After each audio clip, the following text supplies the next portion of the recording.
Si aquella noche hubiera hablado en lugar de investigar, tal vez no lo habría perdido todo. Martes, 14:37, Madrid. La oficina está inundada por una luz blanca tenue. WhatsApp vibra brevemente. Llámame cuando tengas tiempo. Importante. El mensaje es de la manicurista con la que llevo 2 años, la que me escuchó hablar de amor, de bodas, de miedos que creía haber superado.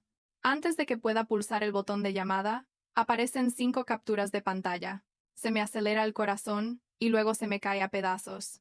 Era él. Un rostro tan familiar que dolía. Una foto tomada en el balcón de nuestro apartamento, la luz del sol de la tarde iluminando los pliegues de su camisa azul. Una foto en Toledo.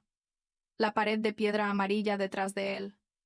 Una selfie en la sala, con el cuadro por el que habíamos discutido un domingo por la tarde detrás. Todo alineado en un perfil de citas. Soltero 29. Buscando algo real. Ni una palabra sobreprometida. Ni un ápice de una vida de 3 años esperando ser formalizada con 2 papeles y un juramento. Sentí un crujido en mi interior. Afuera, todo era normal. Teléfonos sonando, teclados tecleando, compañeros riendo en voz baja en la barra del café. Me levanté demasiado rápido. La silla crujió. Baño del tercer piso. La puerta del cubículo se cerró, el metal frío presionándome la espalda. Revisé fotos, chats. Me temblaban tanto los dedos que tuve que sujetar el teléfono con ambas manos. Respondió rápido, dulcemente. Cita para tomar un café. Mi exnovia es un poco inestable. Inestable. La palabra se me clavó en el pecho como una aguja. La historia estaba escrita. Justo cuando empezaba a confiar de nuevo tras años de manipulación psicológica, el universo puso ante mí la acusación perfecta. Una foto, una fecha y hora, un mensaje recién enviado. El viejo miedo resurgió intacto. Me equivoqué al creer en la paz. Apareció otro mensaje. Déjame intentar encontrar una coincidencia, respondió a los 5 minutos. Lo siento. Leí el mensaje y vi cómo la vida que había construido con paciencia se desmoronaba en silencio. Habíamos hablado de nuestra luna de miel. Dijo que Grecia estaba demasiado llena, o Croacia.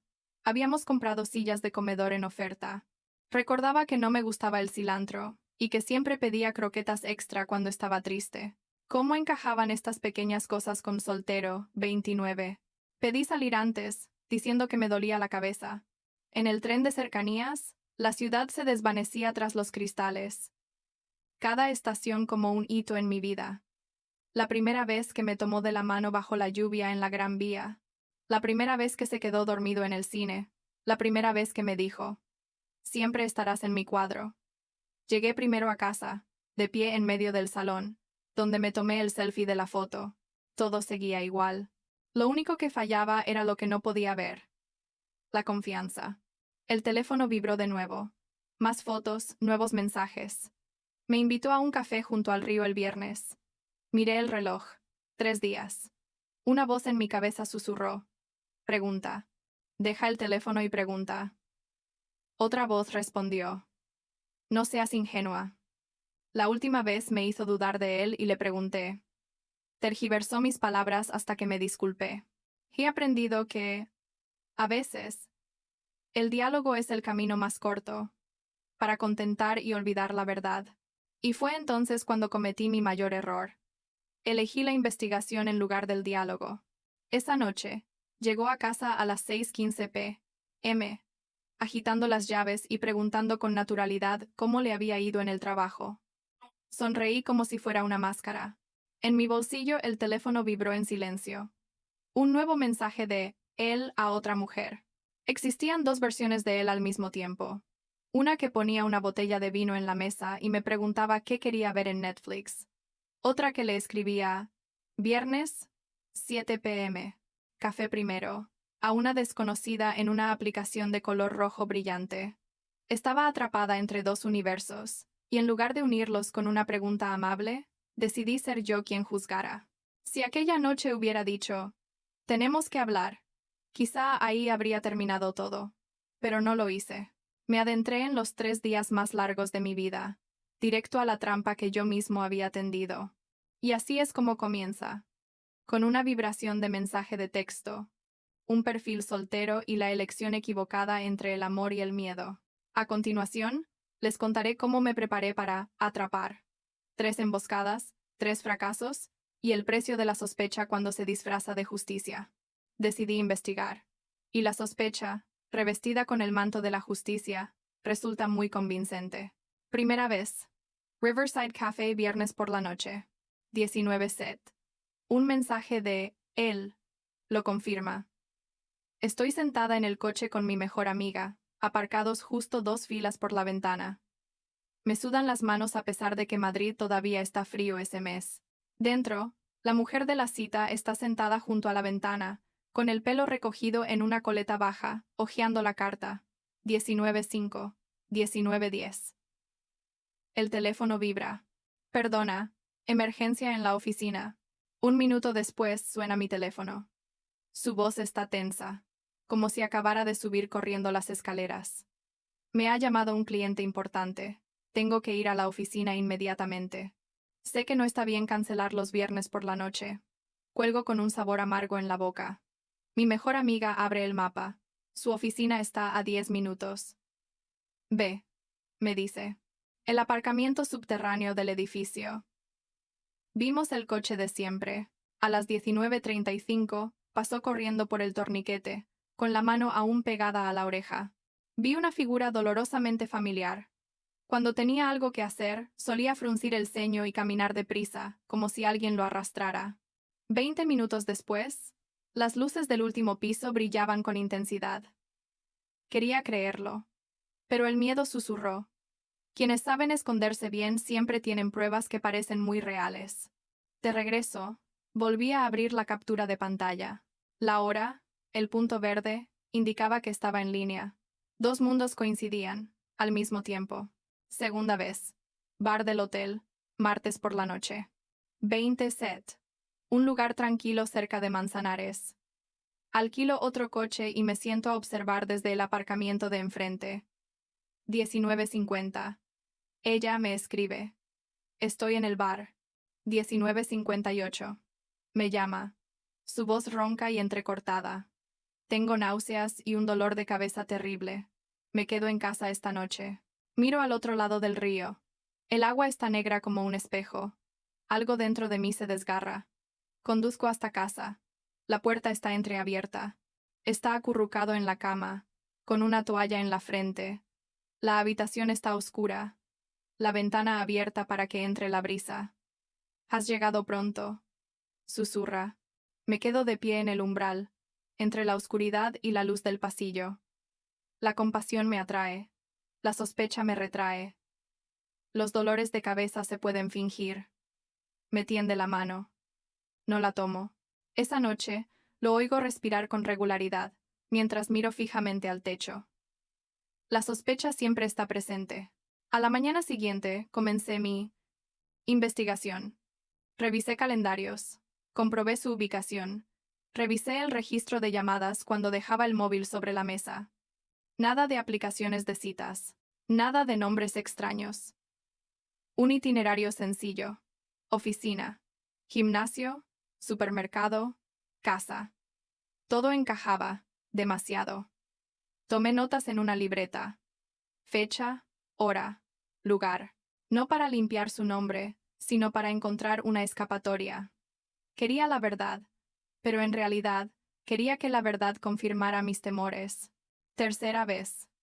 Cena de cliente en Chamberí. Un mensaje de él pidiendo una tercera mujer. Decidí ir más allá. Lo seguí desde el aparcamiento de la oficina hasta un restaurante de tapas con reservados. Me abrí paso a tientas entre las mesas, intentando mantener la calma, pidiéndole a la recepcionista un tímido «disculpe». La cortina de terciopelo se abrió. Estaba sentado frente a 2 hombres canosos, con papeles apilados, y el logo de la empresa asomando por una esquina. Retrocedí antes de que levantara la vista.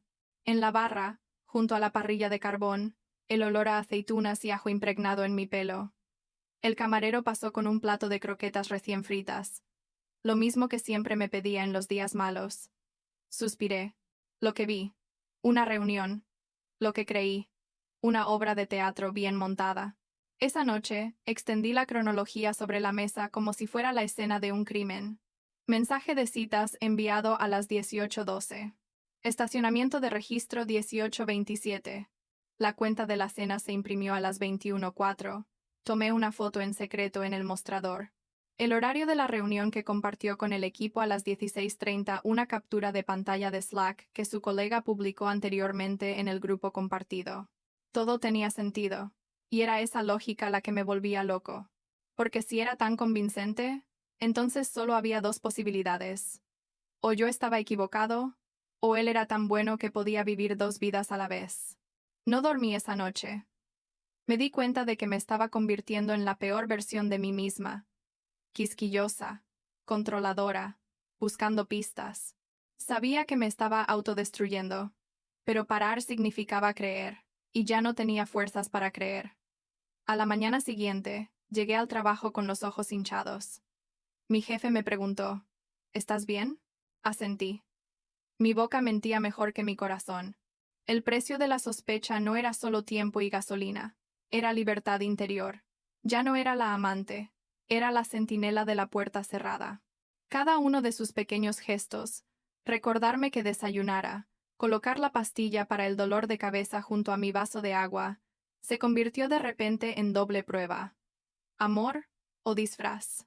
Y cuando todo puede ser un disfraz, ya no se puede tocar nada. 3 veces no logré darme cuenta de mi error. Pero el mayor error fue no darme cuenta. El momento en que elegí dudar en lugar de simplemente decir, tenemos que hablar. Cuando dedicas toda tu energía a demostrar la culpabilidad de alguien, siempre encontrarás algo, aunque solo sea un espejo que refleje tu propio rostro. Pensé que era el final. Había reunido suficientes pruebas para convencerme de que solo faltaba un paso para darle la vuelta a la situación. Un solo paso. Tirarle el teléfono a la cama y obligarlo a leer todos los mensajes. Di ese paso, y justo después me encontré con una cajita con un anillo que no sabía que estaba allí. Abrí la puerta con tanta fuerza que el cuenco de la llave se movió ligeramente. La habitación estaba oscura. El aroma a bálsamo aún impregnaba el ambiente. Estaba tumbado de lado, con una toalla fresca sobre la frente y la mano sobre el estómago, como intentando contener el dolor. Creía que te quedabas en la empresa, dijo con voz ronca y cansada. Bien, dije, dejando caer el móvil sobre la cama. La pantalla parpadeó, y las capturas de pantalla se apilaron como si fueran el acta de defunción de 3 años de paz. Explícate. Se incorporó y cogió el teléfono. Vi mi rostro reflejado en el cristal, contorsionado, tenso, como una fotografía estirada. Sus ojos escudriñaban cada conversación, cada promesa. El color se le fue del rostro como si alguien hubiera abierto una compuerta. Esta no soy yo. Levantó la vista lentamente, como si temiera lastimarme. Alguien usó mi foto. Esa era la frase que había previsto. Y debido a esa previsión, la rechacé. No interrumpí. No tomes el camino fácil. Las pruebas están aquí, las marcas de tiempo, la cita, el coqueteo, y la frase de, tu ex era un poco inestable. ¿Lo recuerdas? Desde entonces, nunca lo dije. Nunca te llamé así. Colgó el teléfono, con las manos levantadas como si hubiera tocado algo sucio. Vera, te lo juro. Lo juro, repetí con una voz extrañamente fría. ¿Y el viernes por la noche? ¿Y el martes por la noche? ¿Y la noche anterior? 4 citas, 4 cancelaciones. ¿Fue tan perfecto? Parecía planeado. Apretó los labios y se levantó de la cama. El dolor de cabeza persistía, y frunció ligeramente el ceño, pero fue directo al armario y buscó en el estante superior. Una cajita azul oscuro con las esquinas deshilachadas. Nunca la había visto. Pensaba esperar otra semana, dijo, abriendo la caja. El anillo estaba allí, sencillo, brillando como una gota de agua. Nuestro recuerdo. Quería que todo saliera perfecto. Trabajé horas extras, hice cálculos. Me preocupé porque quería que el día fuera perfecto. ¿Sabes por qué tuve que salir corriendo el viernes por la noche? Porque el cliente iba a pagarme el resto del anillo. Y el martes por la noche estaba tan enfermo que vomité, pero aún así fui a buscar el recibo del depósito. Puedes revisar el cajón. Lo escondí tan bien que ahora me siento ridículo. No miré el anillo. Lo miré a él, y vi a dos hombres uno encima del otro. El amante que había convertido mis comidas, mis mañanas, en una dulce costumbre, y un mentiroso que mi mente había construido a partir de los fragmentos de la duda. Mi trauma habló primero. Todo buen mentiroso tiene una historia hermosa. Nuestra casa continuó, con la voz quebrada al pronunciar, nuestra, se está convirtiendo en un centro de interrogatorios. Entro por la puerta y registran cada paso que doy. Mi teléfono se convierte en prueba 5 minutos después de dejarlo. 3 años. Y ustedes confían más en las fotos que en mí. La frase cayó como una piedra en un pozo profundo. Quise recogerla. Quise decir que no creía en las fotografías, que solo creía en mi propio miedo, pero mi boca preguntó: si no fuiste tú, ¿por qué la destruiste 4 veces? Porque es la verdad, dijo mirándome fijamente, con los ojos más cansados que enfadados.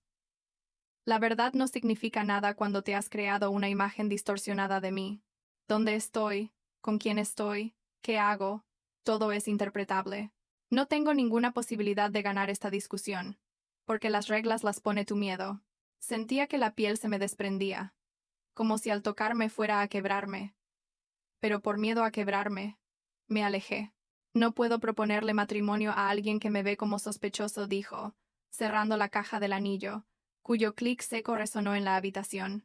No puedo formar parte de una historia donde cada prueba tiene 2 versiones, excepto la mía. Abrió el armario y sacó la maleta. Sus pasos resonaron en el suelo de madera, provocándome una sensación de realidad e irrealidad a la vez, como el eco de una pesadilla repetida. Me quedé paralizada en la puerta, incapaz de avanzar o retroceder. Al pasar, el olor a bálsamo mezclado con el aroma de su camisa me irritó la garganta. En la entrada, dejó la llave de repuesto en el cuenco metálico. Me concentré en ese sonido agudo y penetrante, porque todo lo demás era demasiado fuerte. La caja del anillo sobre la cama, las fotos en la pared que pronto quedarían en blanco, 3 años condensados en una frase. Me voy. Tú has decidido quién soy, dijo, con la mano en el pomo de la puerta. Y en esa versión no hay manera de que pueda ser inocente. Las puertas se cerraron. El ascensor se detuvo sin problemas. Me senté junto a la cajita del anillo y por fin la miré. Todo lo que deseaba, un futuro, una familia, un viaje al otro lado del océano, estaba dentro, pero la mano que abrió la caja era la misma que la había convertido en evidencia. Esa noche, vagué por el apartamento como un alma en pena. Toqué los respaldos de las sillas, los bordes de las mesas. Recorrí la cocina donde aún persistía el olor de las croquetas de anoche. Abrí el refrigerador, tomé un vaso de agua y vi la nota que había pegado en la puerta. Medicina para el dolor de cabeza, segundo cajón. Esas simples palabras me dieron ganas de gritar. No había elegido creer. Había elegido el lenguaje de quien me había lastimado. Investigar, interpretar, condenar. A la mañana siguiente el manicurista me escribió: esta noche, a las 8 p.m., en el bar del hotel. Seguro que sí. Leí el mensaje como si fuera mi salvación. Paradójicamente, era la salvación que me hundía. Solo pide cita, le respondí. Necesito verlo yo misma.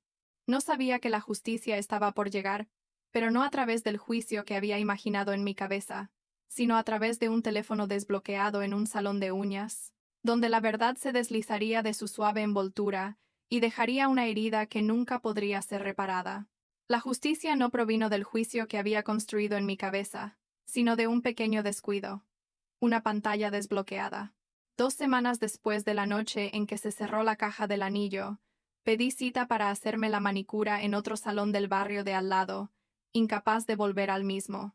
El olor a acetona, la luz ultravioleta azul, el rasguño de la lima de uñas. Los sonidos habituales de una tarde madrileña. Me senté, intentando contar mis respiraciones como me había enseñado mi terapeuta, cuando se abrió la puerta. Entró ella. La persona que menos esperaba ver. Mi antigua manicurista. Nos miramos en el espejo. Un leve sobresalto cruzó su rostro, seguido de una sonrisa cortés, como un mantel. Caminó hacia el puesto de trabajo vacío, dejó su bolso, sacó el móvil y lo colocó sobre la mesa junto al esmalte de uñas. Un momento, dijo a sus compañeros, y entró al baño. El móvil vibró, la pantalla se iluminó, y ahí estaba. Sin fondo de pantalla, sin contraseña, solo una ventana de una aplicación de citas abierta, en español, su foto, el círculo familiar y empalagoso, la biografía. Soltero, 29. Buscando algo real. Me levanté antes de que mi mente pudiera detenerme. Mis manos, que hacía un año temblaban de miedo a perder la fe, ahora temblaban de rabia. Cogí el teléfono. La ventana del chat estaba despejada. La hora fría. Última conexión. Hace 2 minutos. A la izquierda. Él. A la derecha. Ella. Pero todos los mensajes provenían del mismo dispositivo. El último mensaje parpadeaba como una burla. Pensando en ti. Volví a subir hasta el principio de la conversación. El ritmo era fluido, sin faltas de ortografía ni distorsión. El sonido exacto de un extraño intentando imitar a alguien demasiado perfecto. Café primero. Café primero. Café primero. Café primero. Viernes a las 19. Eres especial. Me di cuenta de que durante un mes había vivido entre 2 versiones de él, y ambas estaban en este teléfono. Un ligero clic de zapatos. Se giró y se detuvo en el umbral. Nos miramos fijamente durante 3 segundos, el tiempo suficiente para que años de confianza se desmoronaran en silencio. Dejé el teléfono en el centro de la mesa y giré la pantalla hacia ella. Eres tú, dije en voz baja. Ya no me quedaba piel para ser educada. Sus ojos se movían inquietos. Compañeros de trabajo, clientes, la luz ultravioleta que aún temblaba. Escuché mi propia respiración, corta y agitada, como después de correr a mediodía en julio. Tragó saliva. Vera, déjame explicarte. ¿Explicar qué? Que creaste una cuenta falsa, usaste sus fotos, usaste la información que te di durante los 2 años que estuviste sentada en esta silla, y luego te enviaste mensajes de texto a ti misma. ¿Que hiciste una cita y dejaste que él la cancelara a último momento para volverme loca? ¿Que me llamaste inestable? ¿Con su voz? Tenía los ojos llorosos. Odiaba esas lágrimas. Yo no quería llegar tan lejos. Bajó la voz, como si temiera revelar algo más. Tenía celos. Siempre tenías la relación perfecta. Te veía tan feliz, y yo no lo soportaba. Al principio solo quería que dudaras un poco de él, que dejaras de pensar que era perfecto, pero luego te lo creíste todo. Y yo no pude evitarlo. Me reí, una risa silenciosa. ¿Sabes lo que significa no poder parar? Es cuando una expareja ha destrozado tu capacidad de confiar, y cualquier evidencia es como agua vertida en tierra agrietada. Sabes que te lo dije. Lo sabías y convertiste las palabras en cuchillos. Se aferró al borde de la mesa. Lo siento, susurró. Lo siento mucho. Siento no haberte devuelto los 3 años. Toqué la pantalla. El chat seguía abierto. Su avatar aún sonreía como si no supiera que lo habían convertido en una herramienta. Siento no haberte devuelto la cajita del anillo que se cerró justo delante de mis ojos, ni el sonido de las llaves al caer en el cuenco metálico el día que te fuiste. El ambiente en el salón era tenso. Una compañera había dejado de trabajar. Una clienta levantó la vista, con las uñas aún frescas. Cogí el móvil, encendí la cámara y lo grabé todo. La interfaz de la aplicación, el perfil, el chat. Mi mano deslizando el dedo desde el cuadro de enviar hasta la marca de tiempo hace 2 minutos. No grité, no maldije, simplemente grabé la verdad, porque durante todo este tiempo, la verdad para mí había sido el niño de pie frente a la ventana, llamando y llamando, pero nadie abría. Llegó la gerente del salón. Dije poco, pero lo suficiente. No lo negó. Una llamada, unas pocas palabras, un asentimiento solemne. La despidieron en el acto. No sentí ninguna satisfacción. La justicia fue como un vaso de agua helada después de una hemorragia, fresca, pero no devolvió lo perdido. ¿Qué vas a hacer?, preguntó el gerente. El robo de identidad no era ninguna broma. Asentí. Voy a denunciarlo a la plataforma. Pediré que bloqueen la cuenta, y enviaré todas las pruebas. Lo demás... necesito tiempo. Al salir del salón, el sol de la tarde me lastimó los párpados. Mi mano recordó la temperatura de aquel teléfono, lo suficientemente cálida como para hacer una confesión. Lo llamé. El viejo número. Sonó. Mi corazón latía con fuerza. 1, 2, 3. Luego el buzón de voz. Dejé un mensaje. Sin excusas, sin rodeos. Me equivoqué. Todo fue una farsa. Tengo pruebas. Si no quieres volver a oír mi voz, lo entiendo. Apagué el teléfono y las lágrimas llegaron tan tarde como un tren perdido. No eran lágrimas de añoranza, sino de comprensión. Hay cosas que, una vez perdidas, jamás regresan, aunque encontremos la causa. Observé el ir y venir de la gente bajo los árboles, las señoras empujando cochecitos, la pareja compartiendo un helado, los fragmentos de vida que seguían fluyendo, perfectos a su manera. Esa noche me senté en mi escritorio con el cuaderno abierto. Escribí 2 columnas. Evento. Interpretación. En la columna de evento, escribí: teléfono desbloqueado. Aplicación de citas abierta. Se envió un mensaje a sí misma. En la columna de interpretación taché: me engañaste 4 veces. Reescribí. Dejé que el miedo me guiara, pero la verdad, aunque tardía, dejó un vacío que llenar. Y lo único capaz de llenarlo no fueron las pruebas, sino cómo viví con las consecuencias. A continuación les contaré el precio que se paga después de que se revela la verdad. El mensaje de voz al que no se devolvió la llamada, el anillo que apareció en la mano de otra persona y una llamada telefónica tardía, donde entra el perdón, no para reconectar, sino para poner un final amable a ambas cosas. Salí del salón con todas las pruebas en el móvil y un vacío que ninguna prueba podía llenar. En el coche, dejé un mensaje de voz. Breve, directo, sin disculpas. Me equivoqué. Todo era falso. Tengo vídeos, tengo fotos. Si no quieres volver a saber de mí, lo entiendo.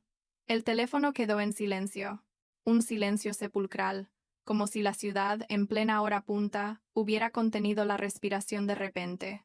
Los días siguientes fueron una sucesión de pequeñas puertas que se cerraban. Correos electrónicos devueltos. Números de teléfono inaccesibles. El guardia de seguridad del edificio negando con la cabeza porque le habían ordenado bloquearme. Regresó a recoger algunas cosas mientras yo estaba fuera, dejando las llaves en un cuenco metálico en la entrada. Las paredes estaban desnudas, con rectángulos de pintura más oscura, como los restos de un cielo antiguo recién borrado. Pasaba junto a ellas cada mañana, como si caminara por un cementerio privado. Un mes después, un amigo en común me susurró: «Está saliendo con alguien».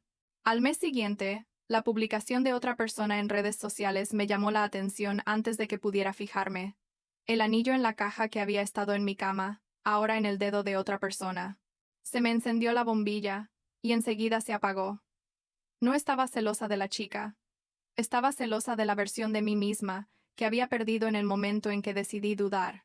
Regresé a terapia, no con historias que juzgar, sino con una libreta en blanco. Cuando sientas un desencadenante, me dijo la terapeuta, no tomes decisiones. Escribe en lugar de hablar. Respira en lugar de buscar pruebas. Practiqué el ejercicio de conexión a tierra 5-4-3-2-1 en las noches en que me temblaban las rodillas por los recuerdos. 5 cosas vistas, la bombilla amarilla de la cocina, la maceta del balcón. 4 cosas tocadas.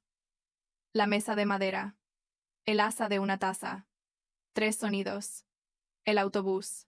La campana de la iglesia. 2 olores. Café frío. Jabón. Un sabor. La sal de mis propias lágrimas. Siempre que me picaban las manos por hurgar, abría mi libreta y dibujaba 2 columnas. Evento. Interpretación. Aparece una captura de pantalla, en la columna izquierda. Me traicionaste. En la derecha, tachado. Reescribí. Necesito varias verificaciones. El ejercicio fue tosco, lento, pero fue lo único que me ayudó a reaprender el lenguaje de la confianza, desde el abecedario. Un sábado por la tarde, lo vi en una pequeña librería cerca del Retiro. Solo. La luz se proyectaba oblicuamente sobre su nuca como un cruel recordatorio. Seguía siendo la misma persona, solo que ya no era mía. Me acerqué y le ofrecí la disculpa que debía haberle dado desde el principio. Dejé que el miedo decidiera por mí. Me miró fijamente durante un largo rato y dijo, «De acuerdo». Eso fue todo. Ni perdón, ni condena. Un punto final, colocado con perfecta precisión. Al final de un capítulo. Pensé que sería para siempre, hasta que me enteré de su divorcio, tan rápido como se había marchado de mi vida aquel día. Las noticias personales siempre eran insulsas, pero las palabras «se acabó» tenían un peso especial. Me senté en el balcón, mirando la calle oscura, mientras el reloj marcaba las 9 de la noche. Le escribí un breve correo. Me enteré. No hace falta que respondas. Solo quería desearte lo mejor. Tras enviarlo, colgué, prometiéndome a mí misma que ahí quedaría todo. 2 semanas después, a las 9:03 de la noche de un martes, sonó el teléfono. Número desconocido. Eres tú. Así de simple. Me levanté, me acerqué a la ventana y vi mi rostro reflejado en el cristal, por primera vez, sin retoques. Gracias por el correo, dijo. Necesito preguntarte algo, no para reabrir el caso, sino para entender. ¿De verdad no te diste cuenta de que era falso hasta que fuiste al salón? Dije que no. Y entonces admití lo que ocultaba.